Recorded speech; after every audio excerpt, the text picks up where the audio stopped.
Hello बच्चों, चलिए प्रश्न को समझते हैं। एक केश नली को ऊर्ध्वाधर जल में डालने पर उसमें 10 सेंटीमीटर ऊंचाई तक जल चढ़ जाता है। यदि नली को 60 डिग्री झुका दें तो नली में कितनी लंबाई तक जल चढ़ जाएगा। हमें बताना है कि जब उस केश नलिका को झुका देते हैं तो उसमें कितनी लंबाई तक जल चढ़ जाता है। मुख्य अवधारणा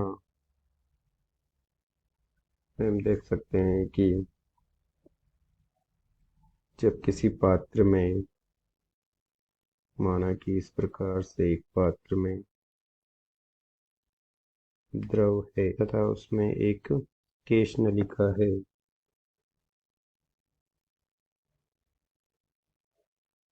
इस प्रकार से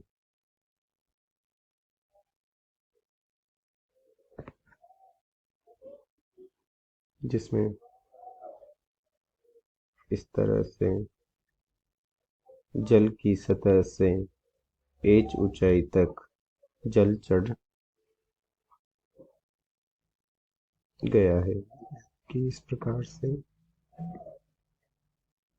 h ऊंचाई तक जल चढ़ चुका है।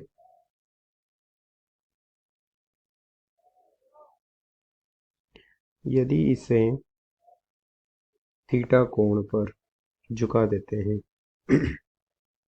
अर्थात इसे इस प्रकार से थीटा कोण से झुका देते हैं, इस प्रकार से, तो इसमें माना कि एल लंबाई तक जल चढ़ जाता है।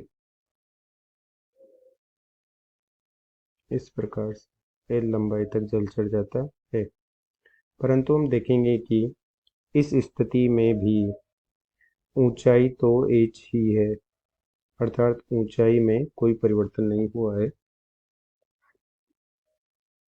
केवल उसकी लंबाई में परिवर्तन हो गया है।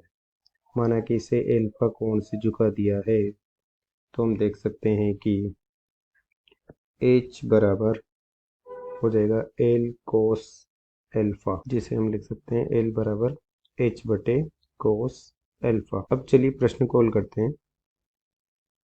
प्रश्न में दिया गया है कि जब सीधी थी तब h ऊंचाई तक उसमें h बराबर 10 सेंटीमीटर तक जल चढ़ जाता है। जब उसे एल्फा बराबर 60 डिग्री के कोण पर घुमा देते हैं तो हमें वह लंबाई ज्ञात करनी है जहाँ तक केश नलिका में द्रव चढ़ जाता है। तो एल बराबर हो जाएगा h बटा कोस एल्फा, तो h हो जाएगा 10 बटे कोस 60 डिग्री, जो कि हो जाएगा 10 बटे 1/2, जो कि हो जाएगा 20 सेंटीमीटर।